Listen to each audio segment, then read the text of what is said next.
चलिए खबरों में आगे बढ़ेंगे। चमोली में बद्रीनाथ धाम से 25 किलोमीटर दूर संतोपंथ सरोवर के नीलकंठ पर्वत पर एवलांच देखने को मिला है और एवलांच की लाइव तस्वीरें कैमरे में कैद हो गई। वीडियो में देखा जा सकता है कि किस कदर नीलकंठ पर्वत से बर्फ की नदी बहकर नीचे आ रही है और एनडीआरएफ इन दिनों लगातार उच्च हिमालयी क्षेत्र में पल पल बदलते मौसम पर नजर बनाए हुए है और साथ ही समय समय पर चेतावनी के साथ ही अलर्ट भी जारी किया जा रहा है। एक्सक्लूसिव तस्वीरें आपको दिखा रहे हैं।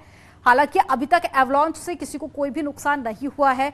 बद्रीनाथ से 25 किलोमीटर दूर है संतोपंथ सरोवर और ज्यादा जानकारी के साथ में फोन लाइन पर नितिन सेमवाल जुड़ गए हैं। नितिन, एवलांच हालांकि काफी दूर बताया जा रहा है, किसी को कोई नुकसान नहीं हुआ है, लेकिन ताजा अपडेट क्या पूरे मामले में?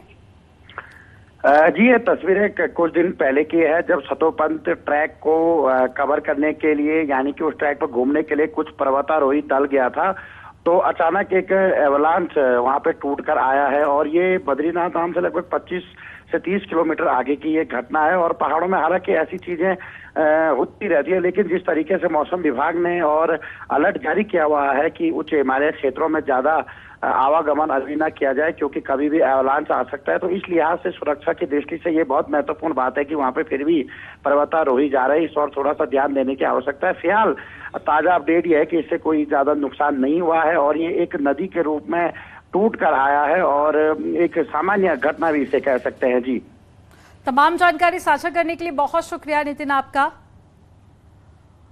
और मुश्किल में मुख्तार अंसारी के करीबी, ईडी के रडार पर मुख्तार के 4 करीबी है। मनी लॉन्ड्रिंग केस की जांच में सामने आया है ये पूरा मामला। तो अफशा की कंस्ट्रक्शन कंपनी से जुड़े हैं सभी।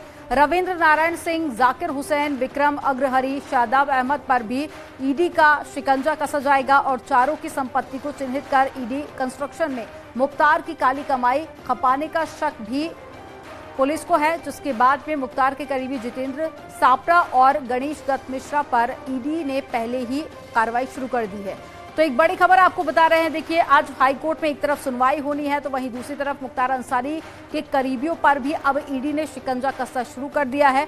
कंस्ट्रक्शन के काम को लेकर भी जानकारी मिली है कि इसमें मुख्तार अंसारी की काली कमाई को खपाया गया था। इस आधार पर ही कई जांच एजेंसियां पूछताछ कर रही हैं और जरा जानकारी के साथ में ऋषभमणि त्रिपाठी जुड़ गए हैं। ऋषभमणि, क्या जरा जानकारी? एक तो हाई कोर्ट में सुनवाई होनी है, दूसरी तरफ हम देख रहे हैं कि मुख्तार अंसारी के जो करीबी हैं उन पर भी ईडी का शिकंजा कसता जा रहा है। वो कौन कौन से नाम निकलकर सामने आए जिनसे अब आगे पूछताछ हो सकती है? देखिए, मुख्तार की पत्नी अफशा अंसारी की कंपनी विकास कंस्ट्रक्शन है और ये बात सामने आई थी जांच के दौरान मनी लॉन्ड्रिंग के मामले में चल रही थी कि विकास कंस्ट्रक्शन कंपनी में कुछ कैश पैसा जमा किया जा रहा था, फिर वहां से पैसा मुख्तार के ससुर जमशेद की कंपनी आगाज में ट्रांसफर हो रहा था, फिर उसके कई शहरों में संपत्तियां खरीदी जा रही थी। ऐसी कई संपत्तियों की जानकारी मिली है। तो मुख्तार की पत्नी अफशा की कंपनी से जुड़े हुए, विकास कंस्ट्रक्शन से जुड़े हुए रविंद्र नारायण सिंह, जाकिर हुसैन, विक्रम अग्रहरी और शादाब अहमद की भी जांच शुरू हो गई है। उन पर ईडी का शिकंजा कस सकता है, उनकी एक्टिविटीज की, उनकी संपत्तियों की, मनी लॉन्ड्रिंग के मामले में।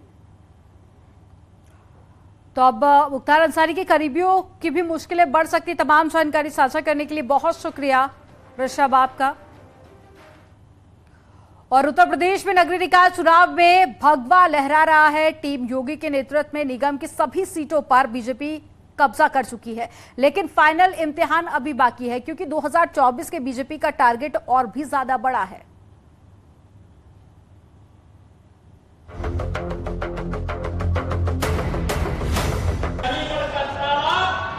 उत्तर प्रदेश के कंधों में मत करके उत्तर प्रदेश गंगा मुक्त हो चुका है।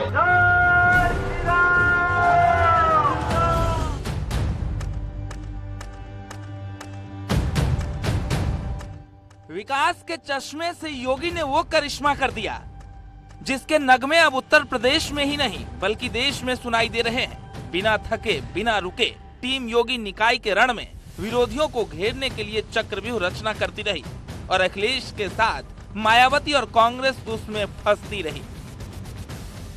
लेकिन जब परिणाम आया तो योगी ने रिकॉर्ड भी तोड़ा और यूपी की सियासत में बरसों से जमे अंधविश्वास को भी चकनाचूर कर दिया और उभरते आत्मविश्वास की वो कहानी लिख डाली जिसे 2024 में दोहराने की तैयारी है। यानी 17 में 17 का फॉर्मूला हिट होने के बाद अब नजर 80 में 80 पर शिफ्ट हो चुकी है।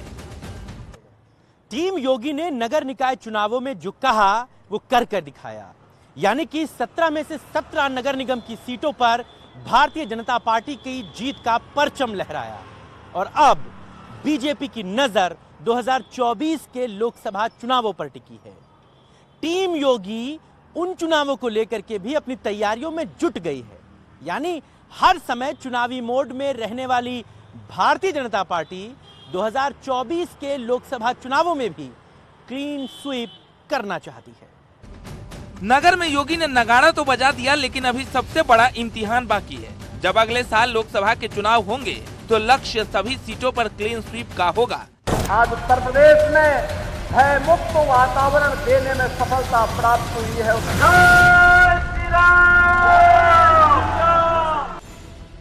लेकिन ये निकाय चुनाव जितना आसान नहीं होने वाला, क्योंकि मुख्यमंत्री योगी आदित्यनाथ और बीजेपी को रोकने के लिए अखिलेश यादव तीसरे मोर्चे से हाथ मिला चुके हैं और अब MY समीकरण से इतर हर वोट बैंक पर नजर गड़ाए हुए हैं।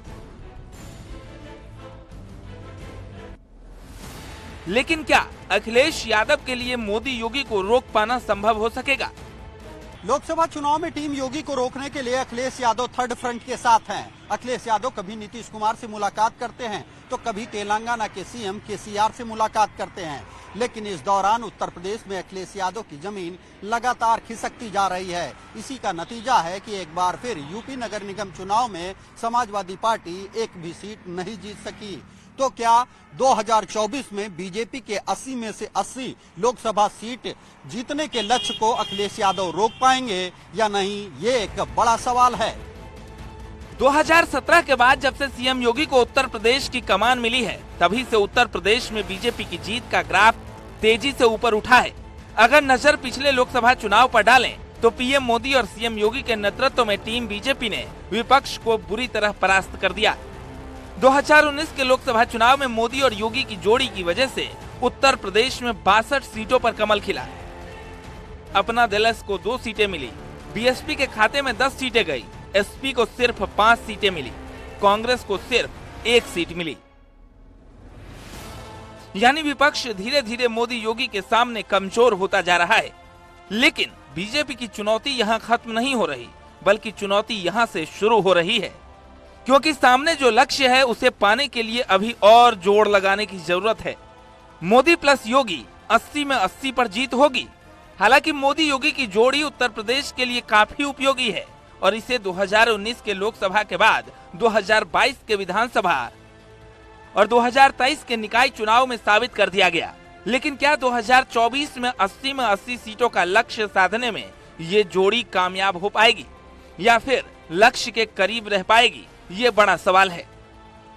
खैर, उत्तर प्रदेश में विपक्ष के फेल होते सारे दांव से बीजेपी का जोश हाई है और जो 2019 में रही सही कसर बची थी उसकी भी भरपाई की कसम 2024 के लिए खाई है। Bureau report, news 18।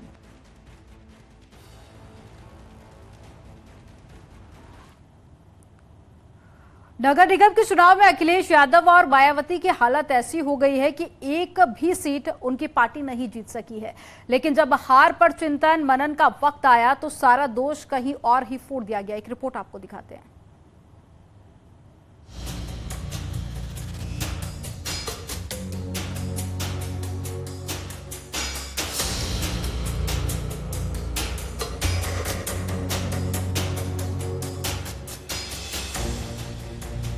तमाम कोशिशों के बावजूद समाजवादी पार्टी और BSP नगर निगम के चुनाव में एक भी सीट नहीं ला पाई। अखिलेश यादव के साथ ही मायावती का सारा समीकरण फेल साबित हुआ। चाहे मुस्लिम और दलित कार्ड या फिर कोई और, यूपी की जनता ने सभी को सिरे से नकार दिया। लेकिन जब दोनों पूर्व मुख्यमंत्री की नगर निगम के चुनाव में हार हुई तो हार पर चिंतन मनन की जगह पूरा ठिकरा EVM पर फोड़ दिया। मायावती ने ट्वीट में लिखा, अगर ये चुनाव भी फ्री एंड फेयर होता तो नतीजों की तस्वीर कुछ और होती। बैलेट पेपर से चुनाव होने पर BSP मेयर चुनाव भी जरूर जीतती। यानी मायावती के मुताबिक उनकी हार इसलिए हुई क्योंकि EVM से चुनाव हुए तो दूसरी तरफ समाजवादी पार्टी भी अपनी हार पर कहां चुप बैठने वाली थी। समाजवादी पार्टी की प्रवक्ता ने ईवीएम से इतर इल्जाम उस पुलिस प्रशासन पर मढ़ दिया जिसने नगर निगम के चुनाव को पूरी तरह पारदर्शी और निष्पक्ष करवाया। अखिलेश यादव ने कहा, चुनाव अगर फेयर होता, लोगों को वोट डालने से नहीं रोका जाता, तो चुनावी नतीजे कुछ और होते।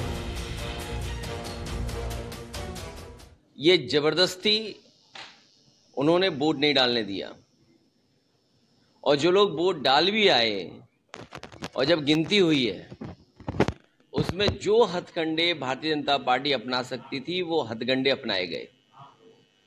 केवल जीत, लोकतंत्र खत्म हो जाए, कानून खत्म हो जाए, नियम खत्म हो जाए, जो हमें अधिकार मिले वो खत्म हो जाए, उसकी किसी की परवाह नहीं है भारतीय जनता पार्टी को। जीत पर जश्न और हार पर आरोप लगाने वाली दोनों पार्टी अब जनता के कटघरे में है, क्योंकि इस चुनाव ने दोनों दलों को वो सबक सिखाया जिसका अंदाजा शायद ही अखिलेश और मायावती को रहा होगा। हालांकि अखिलेश यादव और मायावती पहले तो एक दूसरे के वोट बैंक में सेंधमारी की, लेकिन उसका भी फायदा बीजेपी उठा ले गई। तो अब हार का कसूरवार ईवीएम और पुलिस प्रशासन पर मढ़ा जा रहा है, जिस पर बीजेपी ने करारा पलटवार किया। कहीं नहीं गए जी, सहारनपुर गए, मेरठ गए, एक आध जगह और कहीं गए होंगे, निकले नहीं पूरे चुनाव में। समाजवादी पार्टी के कार्यकर्ताओं की गतिविधि लगभग शून्य थी। वो पहले ही चुनाव में जाने से पहले ही हार स्वीकार कर चुके थे और उन्होंने मन बना लिया था कि प्रचार करने से कोई लाभ नहीं है, बाद का होमवर्क करो, क्या क्या बोलना है, संवैधानिक संस्थाओं को दोषी ठहराना है, ईवीएम को दोषी ठहराना है, प्रशासन, पुलिस प्रशासन पर आरोप लगाने हैं, और चुनाव में धांधली हुई है, ये इस तरह के आरोप लगाने हैं। ये मैं ही कहता हूं कि ये संवैधानिक संस्थाओं का अपमान है। एसपी बीएसपी ने कहा धांधली से अधिकतर सीट जीती, तो बीजेपी ने कहा धांधली का निराधार आरोप लगाया। एसपी बीएसपी ने कहा सरकारी मशीनरी का दुरुपयोग हुआ, तो बीजेपी ने जवाब दिया निकाय में फ्री एंड फेयर चुनाव हुआ। एसपी बीएसपी ने आरोप लगाया अनफेयर चुनाव अति चिंतनीय, तो बीजेपी ने कहा जनता ने विपक्ष को जवाब दे दिया। चाहे अखिलेश यादव हो या फिर मायावती, दोनों नगर निगम में मिली करारी हार को स्वीकार करने से इतर ईवीएम और सरकारी मशीनरी के दुरुपयोग का आरोप लगा रहे हैं। लेकिन जब वक्त चुनाव प्रचार और जनता के बीच जाने का था, तो दोनों दलों की मुखिया ट्विटर पर सियासी कहानी साझा कर रहे थे और कार्यकर्ता को साथ रखने और संगठन को मजबूत करने की जगह अपने बड़े बड़े नेताओं से हाथ धो रहे थे। फिर हार पर ईवीएम को जिम्मेदार बताना कहां तक जायज है, इसका फैसला भी जनता के ऊपर है। Bureau report, news 18।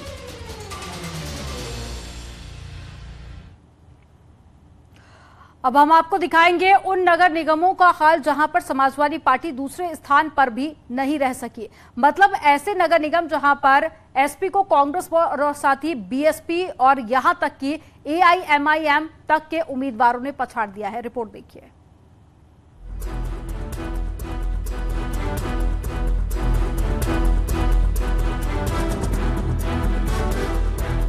निकाय चुनाव में ओवैसी फैक्टर पहले के मुकाबले ज्यादा असरदार होता दिखाई दिया है। गौर करने वाली बात यह है कि एआईएमआईएम के प्रत्याशियों ने समाजवादी पार्टी की वोट बैंक को बड़ा डेंट मारा है। नगर निगम, नगर पालिका और नगर पंचायत तीनों ही स्तर पर ओवैसी की पतंग ने अखिलेश की साइकिल को पंचर करने में अहम भूमिका अदा की है। खास तौर पर वो इलाके जो समाजवादी पार्टी के गढ़ माने जाते थे, वहाँ ओवैसी की पार्टी के उम्मीदवारों ने एसपी को बड़ा नुकसान पहुँचाया है। मुजफ्फरनगर में एआईएमआईएम प्रत्याशियों ने गठबंधन प्रत्याशी लवली शर्मा को वोटों के मामले में बड़ा नुकसान पहुंचाया है। उसी तरह मुरादाबाद यानी कि समाजवादी पार्टी के गढ़ में भी एसपी की हार में एआईएमआईएम ने अहम भूमिका अदा की है। आगरा में तो एसपी की जमानत जब्त हो गई। कई सीटें ऐसी हैं जहां पर एआईएमआईएम के उम्मीदवारों ने न सिर्फ एसपी बल्कि बीएसपी की वोट बैंक में भी सेंध लगाने का काम किया है। कल जो उत्तर प्रदेश के मजालिस मुकामी और बल्दियात के इंतखाबी नतीजे आए या नगर निकाय चुनाव के जो नतीजे आए, वो मजलिस इत्तेहादुल मुस्लिमीन के लिए बड़े ही हौसला अफजा रहे हैं और इसके लिए मैं शुक्र अदा करता हूँ अल्लाह सुब्हाना व तआला का और मजलिस के तमाम जिम्मेदारों का। ओवैसी की पार्टी ने यूपी में निकाय चुनाव में बेहतर प्रदर्शन किया है, तो इसकी कई वजह है। मुस्लिम समुदाय के ऐसे कई वोटर्स हैं जिनका एसपी और बीएसपी से भरोसा उठ गया है। इनमें से बड़ी संख्या में ऐसे वोटर्स हैं जिन्होंने एआईएमआईएम को विकल्प के रूप में चुना है और एआईएमआईएम के पक्ष में वोट किया। इससे हमारे हौसले बुलंद होते हैं, बल्कि इससे हमारी जिम्मेदारियों में और इजाफा भी होता है। और आप तमाम लोग बखूबी जानते हैं कि कल जो नगर निकाय चुनाव के नतीजे आए उसमें संभल नगर पालिका परिषद से मोहतरमा आसिया मुशीर खां को कामयाबी मिली और उनकी लीड थी 22,406 वोट से उनको कामयाबी मिली। एआईएमआईएम चीफ असीमुद्दीन ओवैसी कई मुद्दों पर बेबाक बयान देते आए हैं। कई मौके ऐसे आए जब अखिलेश यादव खामोश रहे, लेकिन ओवैसी उसी मुद्दे पर सख्त बयान देते दिखे, जिसके चलते ओवैसी की पार्टी को एक वर्ग विशेष में पॉपुलैरिटी मिलती दिखी। एमवाई फैक्टर के बावजूद अखिलेश की पार्टी से मुस्लिम मतदाताओं का भरोसा कम होता दिखाई दे रहा है, जिसके कारण कई संख्या में मुस्लिम मतदाताओं ने या तो बीजेपी को वोट दिया या फिर ओवैसी की पार्टी के पक्ष में मतदान किया। भले ओवैसी की पार्टी सीटें हासिल न कर पाई हो, लेकिन उसने एसपी और बीएसपी दोनों को नुकसान पहुंचाया है। Bureau report, news 18।